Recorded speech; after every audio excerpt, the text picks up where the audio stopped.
No? Ngayon ho, mga kababayan, ang sinasabi dito, mga boss chief amo sir, yung junking of Joel's dismissal case, a surprise and allegedly secret decision daw ho, mga bossing.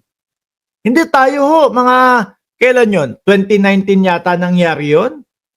Wala naman ho tayong naririnig na mga ganun di ba?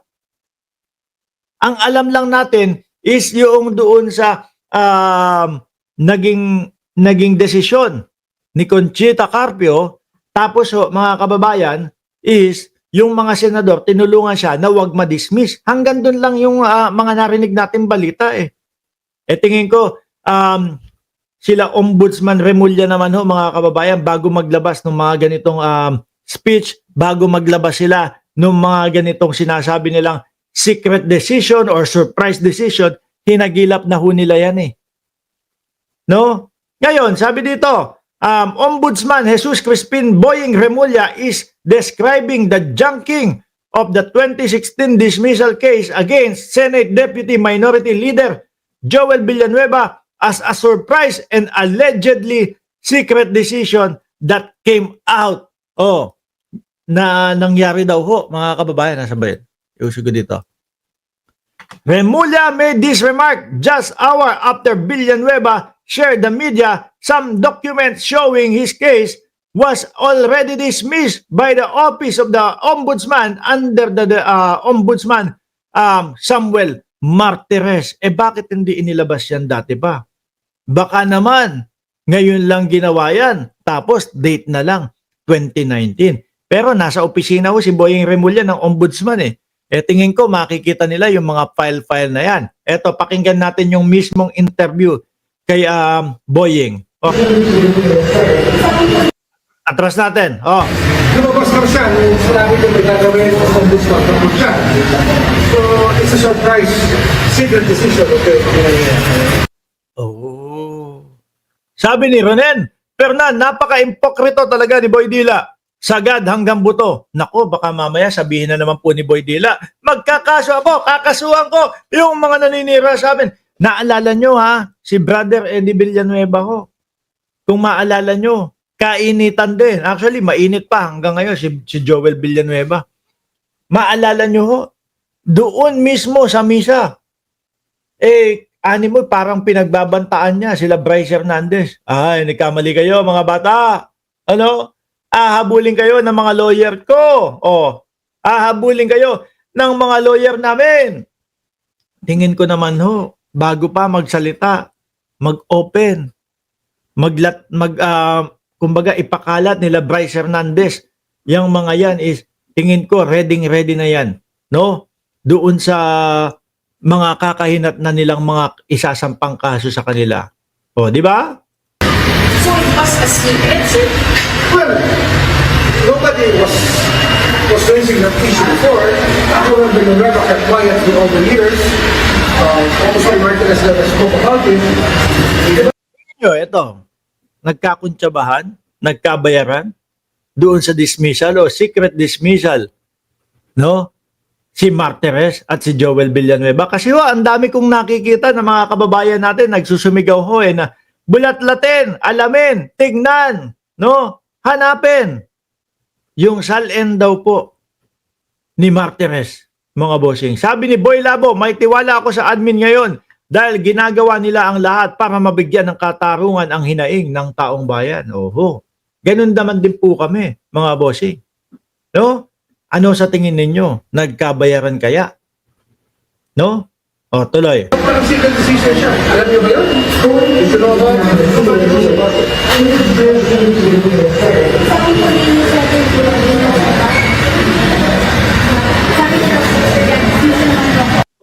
Hanggang ngayon, wala pa ako nakikita na sagot nila Boy Dila Hanggang ngayon ay parang tahimik pa sila Boy Dila Bukod po doon sa ipinakita nila na 2019 pa dismiss na yung kaso, which is eto nga yung sinasabi ni Ombudsman Remulla na parang bigla nilang nilabas yung meron siyang sinabi na may gagawin patungkol doon sa kaso ni Joel Villanueva.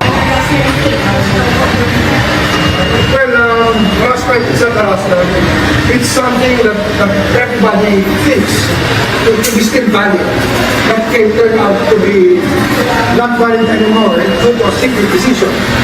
Dapat kasi, hindi naman napublish yan, hindi yan nilabas.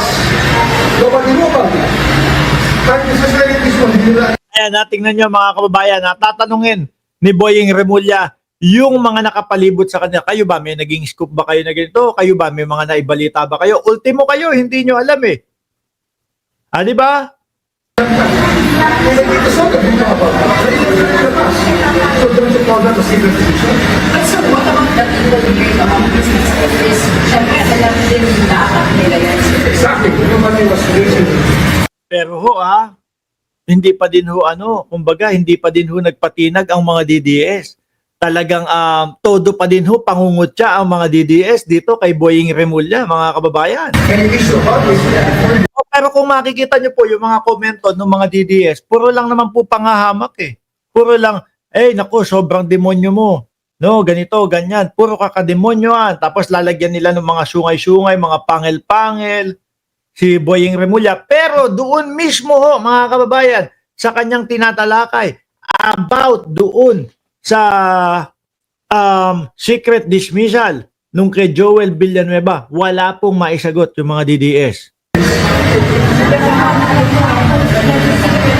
hindi ko alam. It's a very Ay tingin ko ganyan din Anton Almeda, no?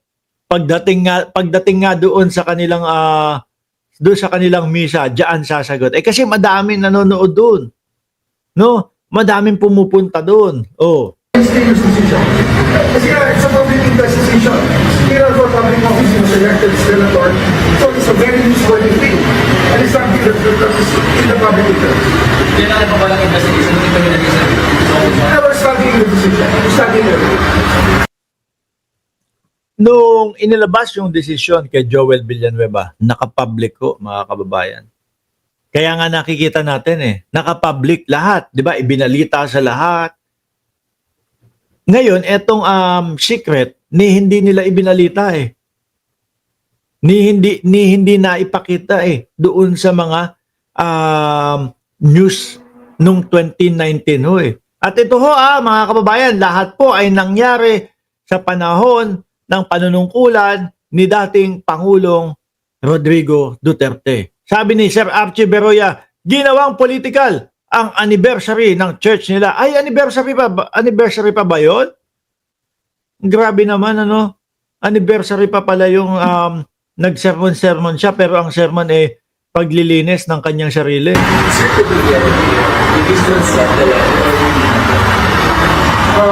na. Kasi nga, may bago na yung terms and structure. May bago na. At eto, papakita ko din sa inyo, mga kababayan, mga boss chief mo, sir, yung inilabas ni Joel Villanueva mga bossing, no? Yung inilabas ni Joel Villanueva, yung clearance daw po, galing sa ombudsman at galing sa Sandigan Bayan. Lakihan ko, malabo mata ko. Ito, tignan!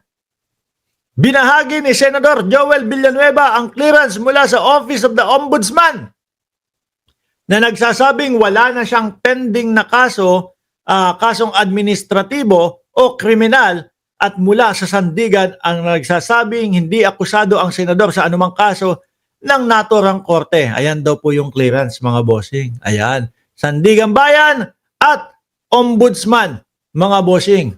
Tapos ayun. Kumpletos pekado sila, Boss Joel, kaso nga lang wala. Mukhang hindi uubra yung ganyan kay Ombudsman Remulla mga kababayan.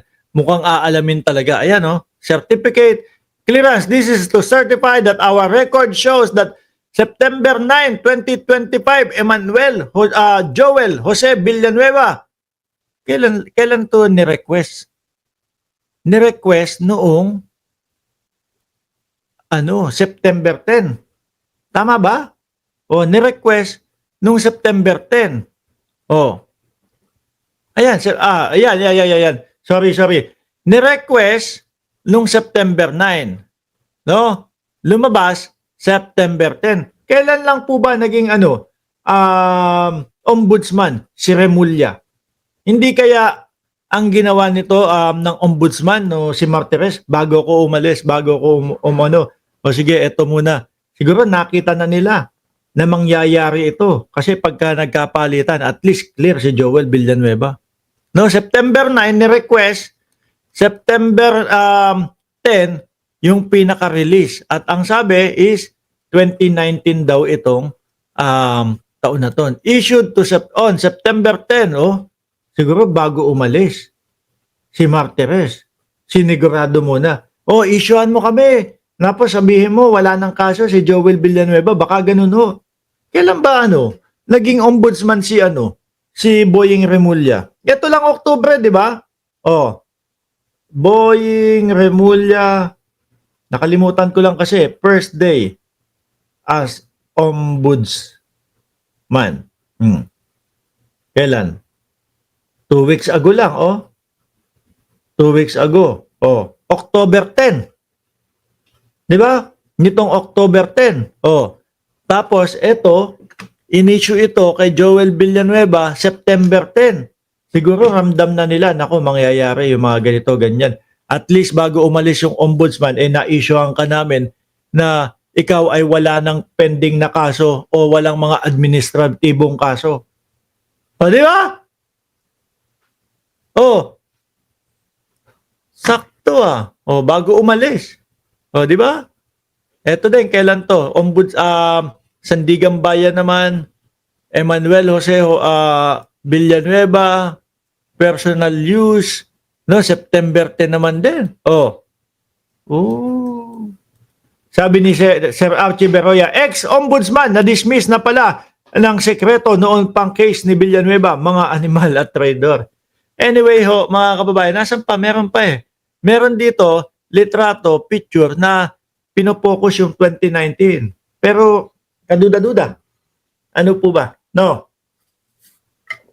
Kaduda-duda. Ang tingin ko, ang palagay ko, mga kababayan, is, yun nga, alam na nila na darating at alam na nila na posibleng halungkatin ni Boying Remulla yung 2016, kaya inagapan na nila bago umalis si Martires. Nagkabayaran? Kuntsabahan? Ano kaya? Sa tingin nyo, mga kababayan. Sabi ni Annalyn Ando,